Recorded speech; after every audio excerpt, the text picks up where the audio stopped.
Hello ನಮಸ್ಕಾರ friends, ಎಲ್ಲರೂ ಹೇಗಿದ್ದೀರಿ? ಎಲ್ಲರೂ ಚೆನ್ನಾಗಿದ್ದೀರಿ ಅಂತ ಅನ್ಕೋತೀನಿ. ನಾನು ಕೂಡ ಚೆನ್ನಾಗಿದ್ದೀನಿ ಫ್ರೆಂಡ್ಸ್. ಇವತ್ತು ನಾ ಮತ್ತೊಂದು ರೆಸಿಪಿಯೊಂದಿಗೆ ನಿಮ್ಮ ಮುಂದೆ ಬಂದಿದ್ದೇನೆ. ಅದು ಏನು ರೆಸಿಪಿ ಮಾಡ್ಬೇಕಂದ್ರೆ, ಈಗ ರಾತ್ರಿ ಉಳಿದಿರ್ತೈತಲ್ಲ ಅನ್ನ, ಅದು ಸುಮ್ಮನೆ ವೇಸ್ಟ್ ಆಗುತ್ತೆ. ಅದು ವೇಸ್ಟ್ ಮಾಡಬಾರ್ದು. ಈಗ ಸಿಕ್ಕಾಪಟ್ಟೆ ಕಾಸ್ಟ್ಲಿ ಇದೆ ರೇಷನ್. ಅದಕ್ಕೆ ಅನ್ನದಿಂದ ಒಂದು ನಿಮಗೆ ರೊಟ್ಟಿ ಮಾಡೋದನ್ನು ತೋರಿಸ್ಕೊಡ್ಬೇಕಂತ ಹೇಳಿದ್ದೆ, ಅಂದ್ಕೊಂಡೀನಿ. ರೊಟ್ಟಿ ಮಾಡೋದನ್ನು ತೋರಿಸ್ತೀನಿ ಫ್ರೆಂಡ್ಸ, ನೋಡಿರಿ.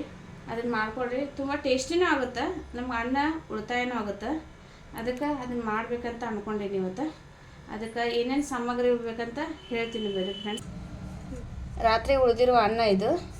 ಅದಕ್ಕೆ 2 ಸಣ್ಣದಾಗಿ ಕಟ್ ಮಾಡೋ ಈರುಳ್ಳಿ ಇಟ್ಕೊಂಡೀನಿ. ಅದಕ್ಕೆ ಕೊತ್ತಂಬರಿ ಸೊಪ್ಪು, ರುಚಿಗೆ ತಕ್ಕಷ್ಟು ಉಪ್ಪು, ಖಾರ, ಇದು ಕಡಲೆ ಹಿಟ್ಟು. ನೀವು ಬೇಕಂದರೆ ಅದಕ್ಕೆ ಅಕ್ಕಿ ಹಿಟ್ಟೂ ಸೇರಿಸ್ಕೋಬೋದು. ಇದನ್ನು ಮಿಕ್ಸ್ ಮಾಡ್ಕೊಳ್ಳೋಣ ಎಲ್ಲನೂ. ಇದು ರಾತ್ರಿ ಉಳಿದಿರೋ ಅನ್ನ ಇತ್ತಲ್ಲ, ಅದನ್ನೊಂದು ಪಾತ್ರೆಗೆ ಹಾಕೊಳ್ಳೋಣ.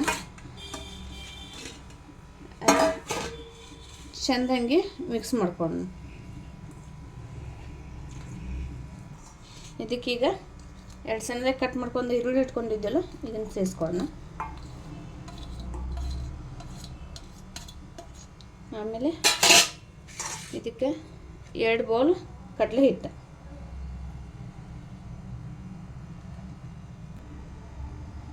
ಮತ್ತೊಂದು ಬಟ್ಲು ಕಡಲೆ ಹಿಟ್ಟು, 2 ಬಟ್ಲು ಕಡಲೆ ಹಿಟ್ಟು. ಆಮೇಲೆ ಇದಕ್ಕೆ ಕೊತ್ತಂಬರಿ ಸೊಪ್ಪು, ಆಮೇಲೆ ರುಚಿಗೆ ತಕ್ಕಷ್ಟು ಉಪ್ಪು. ಇದು ಅನ್ನದಾಗ ಫಸ್ಟ್ ನಾವು ಸೇರಿಸ್ಕೊಂಡಿರ್ತೀವಿ ರೀ. ಮತ್ತೊಂದು ಸ್ವಲ್ಪ ನಮಗೆ ನೋಡಿ ರುಚಿಗೆ ಎಷ್ಟು ಬೇಕಂತ ನೋಡಿ ಸೇರಿಸ್ಕೋಬೇಕು. ಆಮೇಲೆ ಖಾರಕ್ಕೆ ತಕ್ಕಷ್ಟು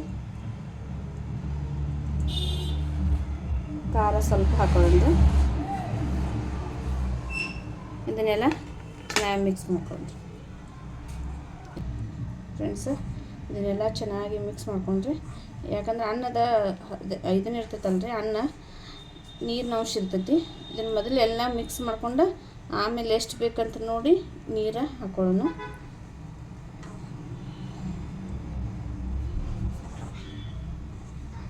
ಆಮೇಲೆ ಬೇಸಿಗೆ ದಿನ ಐತಲ್ರಿ, ಕೊತ್ತಂಬರಿ ಸೊಪ್ಪು ಸಿಕ್ಕಾಪಟ್ಟೆ ಡಿಮ್ಯಾಂಡ್.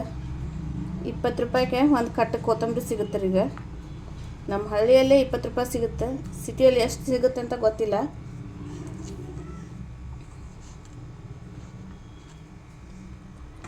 ನೋಡಿ ಫ್ರೆಂಡ್ಸ್, ಇದಕ್ಕೀಗ ಸ್ವಲ್ಪ ನೀರು ಹಾಕ್ಕೊಂಡು ಮಿಕ್ಸ್ ಮಾಡ್ಕೊಂಡು, ನೀವು ಇದೇ ಟೈಮ್ದೊಳಗೆ ಖಾರ ಉಪ್ಪು ಎಷ್ಟು ನಿಮ್ಗೆ ಕರೆಕ್ಟ್ ಬೇಕಾಗುವಷ್ಟು ಐತಿಲ್ಲ ನೋಡಿ ಚೆಕ್ ಮಾಡ್ಕೊಂಡು ಮತ್ತೊಂದು ಸ್ವಲ್ಪ ಬೇಕಂದ್ರೆ ಸೇರಿಸ್ಕೋಬೋದು.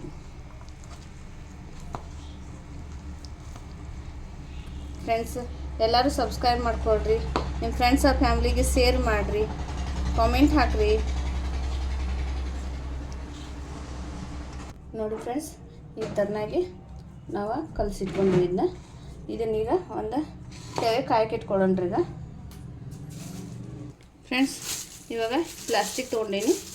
ಈ ಪ್ಲಾಸ್ಟಿಕ್ಗೆ ಸ್ವಲ್ಪ ನೀರು ಹಚ್ಕೊಳ್ಳೋಣ. ನೀರು ಹಚ್ಕೊಂಡು ಇದು ಸಣ್ಣ ಸಣ್ಣ ಉಳ್ಳೆಗಳು ಮಾಡ್ಕೊಂಡ್ರೆ, ನಿಮ್ಗೆ ತಟ್ಟಕ್ಕೆ ಬಂದರೆ ತಟ್ರಿ, ಇಲ್ಲಾಂದ್ರೆ ಲಟ್ಟಣಿಗಿಲ್ಲೇ ಲಟ್ಟಿಸ್ಕೋಬೋದು ರೀ. ಇದಕ್ಕೆ ಕಡಲೆ ಹಿಟ್ಟು ಹಾಕ್ಯಾವಲ್ರಿ ಬೈಂಡಿಂಗಿಗೆ, ಇದಕ್ಕೆ ಅಕ್ಕಿ ಹಿಟ್ಟು ಬೇಕಾದ್ರೂ ಸೇರಿಸ್ಕೊಳ್ರಿ, ಕ್ರಿಸ್ಪಿಯಾಗಿ ಜಾಸ್ತಿ ಬರ್ತಾವ್ರವ. ತಟ್ಟಕ್ಕೆ ಬಂದರೂ ಈ ಥರನಾಗಿ ತಟ್ಕೊಳ್ರಿ. ತಟ್ಟಕ್ಕೆ ಬಂದರೆ ಈ ಥರನಾಗಿ ತಟ್ಕೊಳ್ರಿ, ಇಲ್ಲಾಂದರೆ ಲಟ್ಟಿಸ್ಕೊಳ್ರಿ. ನಿಮ್ಗೆ ಎಷ್ಟು ದೊಡ್ಡದು ಬೇಕಲ್ರಿ ಅಷ್ಟು ದೊಡ್ಡ ರೊಟ್ಟಿ ಮಾಡ್ಕೊಬಿಡ್ರಿ. ಇದನ್ನ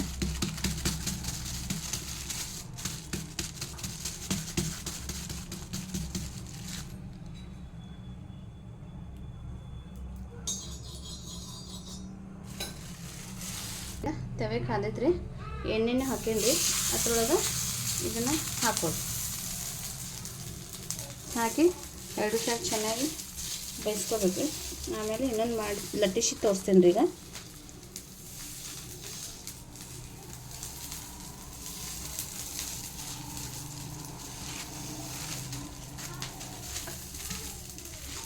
ಈ ಥರನಾಗಿ ಲಟ್ಟಿಸ್ಕೊ.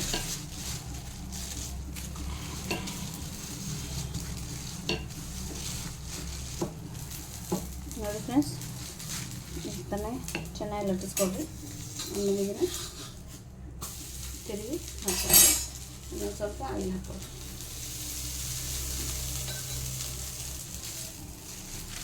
ನಮ್ಮ ಮನೆಯವ್ರಿಗೆ ಎಲ್ಲರಿಗೂ ತುಂಬ ಇಷ್ಟ ಇದೆ. ಎಲ್ಲರೂ ಇಷ್ಟಪಟ್ಟು ಜಾಸ್ತಿ ತಿಂತಾಳ್ರಿ.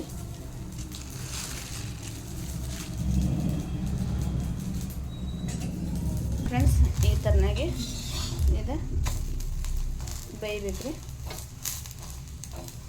ಈಗ ಇದನ್ನು ತಗೊಳ್ಳೋಣ, ಸರ್ವ್ ಮಾಡಿ. ನೋಡಿ ಫ್ರೆಂಡ್ಸ್, ಈ ಥರನಾಗಿ ಎಲ್ಲ ರೆಡಿ ಮಾಡಿದ್ವಿ ನೋಡಿ. ಈ ಥರನಾಗಿ ಅಕ್ಕಿ ರೊಟ್ಟಿ ಅನ್ನದಿಂದ ರೊಟ್ಟಿ ಮಾಡಿದ್ವಿ. ಅಕ್ಕಿ ರೊಟ್ಟಿ ಮಾಡ್ತೀರಿ, ಜೋಳದ ರೊಟ್ಟಿ ಮಾಡ್ತೀರಿ, ಆಮೇಲೆ ನಿನ್ನೆ ನಾವು ತೋರಿಸಿದ್ದಲ್ಲ ಮೆಕ್ಕೆಜೋಳ, ಅದರಿಂದನೇ ರೊಟ್ಟಿ ಮಾಡ್ಬೋದು. ಅದನ್ನೂ ಒಂದು ಸರ್ತಿ ವಿಡಿಯೋ ಮಾಡ್ತೀನಿ, ನಿಮಗೆ ತೋರಿಸ್ತೀನಿ. ಬೇಕಂತಂದ್ರೆ ಕಾಮೆಂಟ್ ಮಾಡಿ ತೋರಿಸ್ತೀನಿ. ಇವತ್ತು ಅನ್ನದಿಂದ ರೊಟ್ಟಿ ಮಾಡೀವಿ. ಮತ್ತು ನಾಳೆ ಮತ್ತೊಂದು ಬೇರೆ ತನ್ನಾಗಿ ಏನಾದರೂ ಮಾಡಿ ತೋರಿಸ್ತೀವಿ ಫ್ರೆಂಡ್ಸ. ಎಲ್ಲರೂ ನೋಡಿರಿ, ಮಾಡ್ಕೊಂಡು ಟೇಸ್ಟ್ ಮಾಡಿರಿ ಫ್ರೆಂಡ್ಸ. ಹೆಂಗಿರುತ್ತೆ ಅಂತ ಕಾಮೆಂಟ್ ಮಾಡಿರಿ, ಟೇಸ್ಟ್ ಮಾಡಿ. ಹಲೋ ಫ್ರೆಂಡ್ಸ, ಮೊದಲನೇ ಸಲ ನಂದು ವಿಡಿಯೋದು ನೋಡ್ತೀರ, ಸಬ್ಸ್ಕ್ರೈಬ್ ಮಾಡಿರಿ ಪ್ಲೀಸ್. ನಂಗೆ ಸಪೋರ್ಟ್ ಮಾಡಿರಿ ಎಲ್ಲರೂ.